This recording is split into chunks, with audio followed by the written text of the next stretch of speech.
das ist ein Zoom-Meeting, immer mittwochs, 9:30 Uhr, 9:30 Uhr. Du kannst sehr gerne dabei sein. Da reden wir Schweizerdeutsch, Mai. Auch die Leute aus Österreich sind da und natürlich unsere lieben Freunde aus Deutschland. Und da gibt es immer ein geistliches Pausenbrot. Und heute ist der Input von Gero Furrer aus der Region Thun. Er leitet Bless Thun, das ist ein Youth Movement, und dann auch Acts, was eben um Pioniere geht, auch in Richtung neue Gemeinden und Gruppen. Er ist also einer, der hat die Ausbreitung von Gottes Reich und ein begeistertes Christsein auf dem Herzen, so wie ich ihn einschätze. Ich freue mich sehr, dass er da ist. Und ja, wenn du gern mal auch dabei bist, dann log dich doch einfach ein, livenet.ch/pause. Da kann man dann die ganze Pause dabei sein. Nach dem Inputs tauschen wir dann in kleinen Gruppen aus, so wie es uns geht. Man lernt neue Leute kennen. Auch heute ist toll, gerade wieder ein paar neue Leute hier in der gemeinsamen Pause. Tut einfach gut, sich gegenseitig zu inspirieren und zu ermutigen. Und jetzt freuen wir uns sehr, Gero Furrer, dein geistliches Pausenbrot. Danke vielmals für die Einladung. Ich habe mir ein bisschen überlegt, habe gebetet, was ich da mitgeben darf.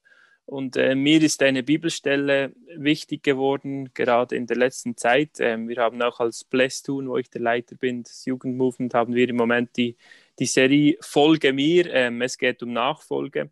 Und ich habe da eine Stelle aus Lukas 9, Verse 57 bis 62. Finde ich persönlich eine sehr herausfordernde Stelle. Man hört nicht viele Predigten über diese Stelle. Ich möchte euch gern kurz in diese Stelle mit reinnehmen. Jesus ist unterwegs. Plötzlich kommen Leute zu ihm und sagen, ich lese jetzt das vor, Lukas 9, Vers 57. Und als sie auf dem Weg waren, sprach einer zu ihm, ich will dir folgen, wohin du gehst. Und Jesus sprach zu ihm, die Füchse haben Gruben und die Vögel unter dem Himmel haben Nester, aber der Menschensohn hat nichts, wo er sein Haupt hinlege. Und er sprach zu einem anderen, folge mir nach. Der sprach aber, Herr, erlaube mir, dass ich zuvor hingehe und meinen Vater begrabe. Er aber sprach zu ihm, lass die Toten ihre Toten begraben, du aber geh hin und verkündige das Reich Gottes. Und ein anderer sprach, Herr, ich will dir nachfolgen, aber erlaube mir zuvor, dass ich Abschied nehme von denen, die in meinem Hause sind. Jesus aber sprach zu ihm, wer die Hand an den Pflug legt und sie zurückzieht, der ist nicht geschickt für das Reich Gottes. Also wenn wir diese Stelle so lesen in der heutigen Zeit, merken wir ganz schnell, da geht es um extrem vieles. Es wird auch schwierig, diese Stelle eigentlich auf mein Leben zu übertragen. Also wenn ich mir das so vorstelle, dass mein Vater sterben würde und jetzt kommt da irgend so ein Komischer und sagt, hey, diese Beerdigung, die ist zweitrangig im Fall. Komm jetzt schnell mit mir und wir gehen, um das Reich Gottes zu bauen. Ich weiß nicht, was ich sagen würde. Und das fordert mich extrem heraus. Ich glaube nicht, dass Jesus mit dieser Stelle grundsätzlich uns sagen möchte, hey, habt jetzt keinen Ort mehr, wo ihr euer Haupt hinlegt, also verkauft alle eure Häuser oder geht nie mehr an eine Beerdigung von euren Eltern oder nehmt definitiv Abschied von euren Familien. Ich glaube nicht, dass er das einfach so plakativ uns sagt, sondern ich glaube, es geht wirklich darum, was Nachfolge bedeutet, was es für einen Wert hat, diesem Jesus wirklich nachzufolgen. Und das beschäftigt mich.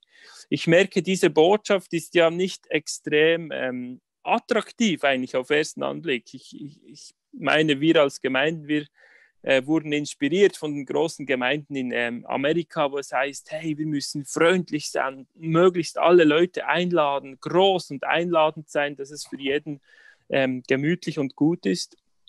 Und da merke ich, da hat Jesus irgendwie einen anderen Weg gewählt. Es kommt einem fast so vor, als würde er seinen Nachfolgern wirklich Steine in den Weg legen, dass es umso schwieriger wird, ihm nachzufolgen. Und das beschäftigt mich einfach. Und ich merke, Jesus bewegt sich immer so zwischen zwei Polen. Auf der einen Seite ist die Einladung, also wo er einladend ist, Menschen hineinruft in sein Reich, auch Vision ausspricht, davon spricht, wie gut es sein wird, Verheißung ausspricht. Aber der andere Pol, den Jesus immer wieder hat, ist wirklich die Herausforderung, die Challenge. Und da merke ich immer wieder, da ist Jesus einfach auch krass. Er ist einerseits sehr einladend, aber er ist auch immer wieder sehr herausfordernd. Und ich möchte an dich heute Morgen die Herausforderung stellen. In welchen von diesen Polen bewegst du dich? Ich spüre hier im Westen, wir sind sehr, sehr weit auf dem Einladungspol. Wir sind sehr einladend, sehr lieb, und wenn jemand in die Gemeinde hereinläuft, wo man vielleicht merkt, wow, der Typ hat Potenzial, da ist vielleicht sogar Geld vorhanden, dann geben wir alles, dass diese Person kommt. Jesus macht genau das Gegenteil. Auch beim reichen Jüngling dasselbe. Er legt ihm Steine in den Weg und sagt, hey, geh, verkauf alles, was du hast und gib's dem Armen. Und dann komm und folge mir nach. Und ich glaube, dass Jesus genau aufs Herz abzielt. Jesus zielt darauf ab, wo gibt es Sachen in meinem Herzen, die mir wichtiger werden als Jesus selber. Ich hatte von letzt in unserem Live-Groove, in unserer Hausgemeinde, haben wir über das gesprochen und tief gesprochen, und zum Teil haben Leute unter Tränen Sachen gesagt, die ihnen zum Teil wichtiger werden als Jesus, und haben das abgelegt. Und das berührt mich. Ich habe das Privileg, mit jungen Menschen unterwegs zu sein, und ich bin so begeistert. Ich habe gerade im letzten Jahr habe ich wie gemerkt, hey, ich möchte mich einerseits challengen lassen, um auch den Auftrag, den Jesus uns gegeben hat, wirklich Menschen zu Jüngern machen, wirklich zu leben. Das ist ein Riesen-Challenge. Was heißt es für mich? Genau, Menschen zu Jüngern zu machen. Und ich habe mich entschieden, ich nehme die Leute von meinem Team, vom Blessed Tun Team, und stelle ihnen ein Challenge, sage, ich möchte euch wirklich zu Jüngern machen. Ich möchte ein Jahr in euch investieren. Habe das letztes Jahr angefangen und habe ihm gesagt, hey, ich stelle den Challenge hoch. Wir treffen uns jede Woche 1 Stunde. Wir sprechen darüber, was Gott zu uns spricht, fordern einander heraus, nicht nur Hörer des Wortes zu sein, sondern auch Täter. Und dann tun wir es. Wir tun das Wort Gottes. Und ich kann euch sagen, das war brillant, mit jungen Menschen unterwegs sein, die wirklich wollen, die nicht nur einfach irgendwo hineinhocken und irgendwie eine schöne Message konsumieren, sondern die wirklich wollen und das, was Gott zu ihnen spricht, umsetzen. Und ich merke, das ist mein Herz. Das ist einerseits eine Einladung, die Jesus gibt, komm und folg mir nach. Andererseits ist es herausfordernd, wirklich wieder zu tun, was er sagt. Das challenged uns, das braucht uns. Aber ich merke, wenn wir das Reich Gottes leben wollen, dann braucht es beides. Und ein Missionar, David Watson, der hat mal gesagt, hey, ihr im Westen, ihr fragt euch, was das Problem ist, warum das Erweckung nicht da ist. Dann sagt er, ich sag's euch, schreibt es jetzt auf. Euer großes Problem ist, dass ihr zwar hört, ihr hört die besten Predigten, die schönsten Podcasts, die besten Sachen, aber euer Problem ist, ihr setzt es nicht um. Ihr kennt die Bibel auswendig, ihr studiert sie, ihr macht, aber ihr setzt es nicht um. Und ich glaube, das ist ein Challenge an uns. Ich kann euch sagen, das ist so schön. Ich liebe es, mit jungen Menschen unterwegs zu sein. Und ich habe in diese Jüngergruppe, letztes Jahr habe ich 12 eingeladen, hoher Challenge in mein Leben, von mir zu lernen, mit mir unterwegs sein und wirklich zu einem mündigen Jünger zu werden. Und 7 haben gesagt, ja, ich will diese Challenge annehmen.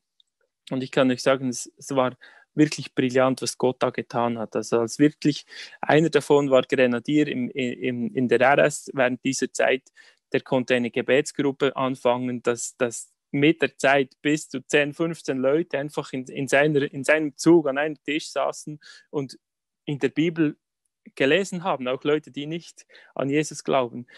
Ich hatte einen Banker dabei, der konnte in dieser Zeit eine Frau zum Glauben an Jesus führen am Schalter.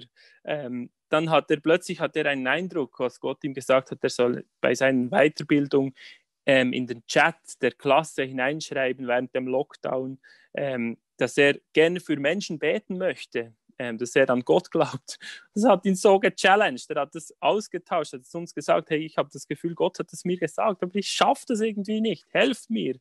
Dann haben wir gesagt, yes, das ist deine Aufgabe für die nächste Woche. Gott hat es zu dir gesprochen, jetzt bist du dran, setze das um. Und er war so nervös. Irgendwann Mitte Woche hat er uns geschrieben, hey, ich habe da mal was aufgesetzt für den Chat. Könnt ihr das durchlesen und mir sagen, ob das passt? Dann haben wir alle so gemacht im Chat und gesagt, hey, yes, go for it. Und dann hat er es reingestellt und tatsächlich, da haben sich Menschen gemeldet, die Gebet wollten. Ich liebe das. Ich bin so begeistert vom Reich von Gott. Und ich glaube, diese Botschaft ist auch wieder attraktiv. Speziell in dieser Zeit. In dieser speziellen Zeit, glaube ich, fordert Jesus uns dazu auf, nicht mehr nur Konsumenten zu sein, ein gemütliches, christliches Leben zu führen, sondern uns auch von ihm immer wieder herausfordern zu lassen. Das, was in seinem Wort steht, wirklich zu tun. Und das beginnt mit Menschen zu Jünger zu machen. Das ist unser Auftrag. Es ist nicht nur so ein nettes, wenn ihr möchtet, dann könnt ihr, sondern Jesus fordert uns, fahren gerade. Es ist ein Gebot, das er uns gibt. Und ich möchte dich heute Morgen herausfordern. Gibt es Sachen in deinem Leben, wo du merkst, wow, die wollen sich manchmal über Jesus setzen? Und das Zweite ist, was machst du mit diesen Sachen, die Gott dir sagt? Hast du Menschen in deinem Leben, die dir helfen, dir sagen, hey Geru, Gott hat doch das zu dir gesagt, machst du das jetzt? Ich möchte einer sein, ein Lernender, ein Jünger, der Menschen hat in meinem Leben, die mich immer wieder challengen, die mich immer wieder Rechenschaft fordern und mir helfen, das zu tun, was Gott gesagt hat. Genau. Ich bete und freue mich und habe so eine Freude. Auch ich habe das Privileg, mit jungen Menschen unterwegs zu sein, dass junge Menschen aufstehen in einer neuen Radikalität und wirklich das Reich von Gott leben. Das ist eine riesige Freude. Und ich träume wirklich von Menschen, die wirklich radikal dafür bereit sind, alles hinzugeben. Yes. So genial, vielen Dank, Geru. Was für eine Inspiration, voll und ganz Konsequenz in der Nachfolge, aber dann auch, dass wir uns selber multiplizieren und das Leben, das wir von Gott erhalten, weitergeben. Das inspiriert sich ja gegenseitig, oder? Man merkt ja, wenn man voll dran ist mit Jesus Christus, dann steckt man andere auch an. Und lasst uns doch jetzt das mitnehmen in unserer Situation, auch diese Schlussfragen am Schluss und konkrete Schritte tun. Einer näher zu Gott und ein paar näher zu Menschen, dort wo der Geist uns führt. Vielen Dank dir für den Input